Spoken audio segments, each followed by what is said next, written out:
अस्सलाम वालेकुम। इस उम्मीद के साथ कि आप सब खैरियत से होंगे। आज मैं आप लोगों के साथ कैंची और छुरी तेज़ करने का एक बहुत ही ज़बरदस्त सा तरीका शेयर करूंगी। जिन लोगों को इमरजेंसी हो जाती है कि घर में कोई भी नहीं है, छुरी और कैंची काम नहीं कर रही, तो वो फौरी तौर पर घर में ये काम कर सकती हैं अगर आपके पास छोटा सा फॉइल का पीस है। तो ये फॉइल का पीस जो है, इससे आप छुरी भी आसानी से तेज़ कर लेंगे और कैंची भी आसानी से तेज़ कर लेंगे। ये मेरे पास पुराना पड़ा हुआ फॉइल है। जब हम फॉइल पेपर इस्तेमाल करते हैं तो उसको इस्तेमाल करने के बाद धोकर रख लें। ये आपके इस काम भी आ सकता है, आप इसे दोबारा भी इस्तेमाल कर सकते हैं। मैंने भी इसे धोकर रखा हुआ था और इसलिए आज मैं इसको इस इस्तेमाल में ला रही हूँ। तो इसको हम ये देखें, इस तरह से तय लगा लेंगे। उसके बाद हम कैंची इस तरह से इसके ऊपर चलाएंगे, आहिस्ता आहिस्ता करके, ऐसे, ताकि कैंची की जो ये वाली चीज़ें हैं ये अच्छी तरह से तेज़ हो जाएं।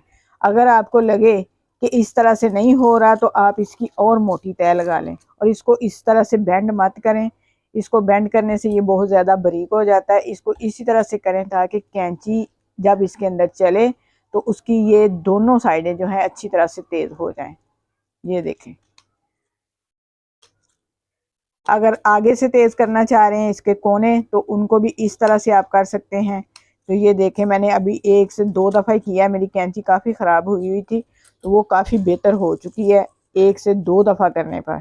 तो ये देखें, मैं सारी कैंची को आहिस्ता आहिस्ता से इसी तरह से करूँगी ताकि मेरी कैंची बिल्कुल सही हो जाए। अब कैंची को भी देख सकते हैं कि काफ़ी साफ़ हो गई है। अगर आपकी कैंची को जंग वगैरह लगा हुआ है तो इस तरह से इसको साफ़ कर सकते हैं। ये देखें, तो फौरी तौर पर आपका ये मसला हल हो जाएगा। ये कोई मुश्किल काम नहीं है, बहुत ही इजी और आसान सा मैंने तरीका आप लोगों के साथ शेयर किया है। तो ये देखें, बिल्कुल साफ़ हो गई है। ये देखें, अब मैं आपको इसके साथ एक कपड़ा भी काट कर दिखाती हूँ। तो यहाँ पर मैं एक मोटा कपड़ा ले रही हूँ। ये देखें, इसको काटूंगी इसके साथ।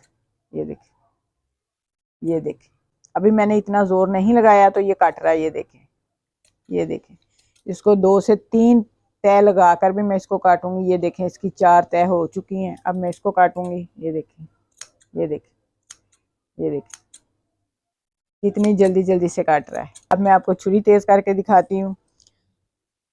छुरी को हम इस तरह से तेज़ करेंगे, इसके अंदर इस तरह से रख के उसको इस तरह से करेंगे, ऐसे। ये देखें,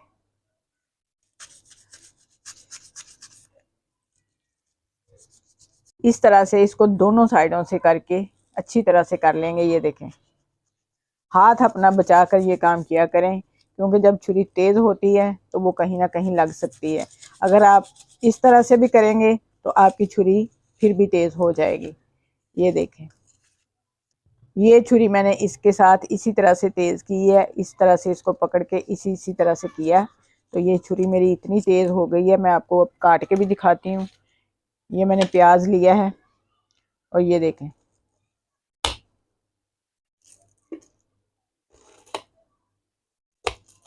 ये छिलकों समेत अब काट रही है।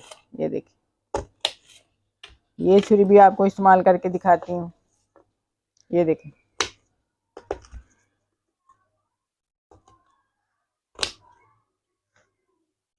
ये देखें, ये देखें, ये सारे काम करेंगे।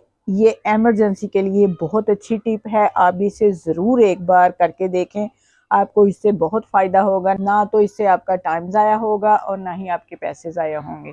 घर में छोटी छोटी सी चीज़ें हम कर लें तो बहुत से पैसे बचा सकते हैं।